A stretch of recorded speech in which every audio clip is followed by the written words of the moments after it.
சாதிக்க துடிப்பவர்களுக்கு எந்த சாதனையும் முதல் கொஞ்ச காலம் வரை கனவாகத்தான் இருந்தது. மிகப்பெரிய ஆலமரம் ஒரு சிறு விதையில் உறங்குகிறது.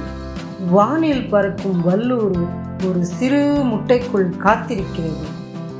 ஆழ்மனம் காணும் லட்சிய தரிசனத்தில் வெற்றிகள் அங்கே குடிகட்டி பறந்து கொண்டிருக்கிறது. உங்கள் சூழ்நிலை இன்று உங்கள் லட்சியங்களுக்கு ஏற்றதாக இல்லாமல் இருக்கலாம். அது தொடர்ந்து அப்படியே இருக்கப் போவதில்லை. நீங்கள் மட்டும் ஒரு லட்சியத்தை தொடர்ந்து முயல்வீர்களானால் கண்டிப்பாக நீங்கள் அடைய போகும் வெற்றி உறுதிதான். நன்றி.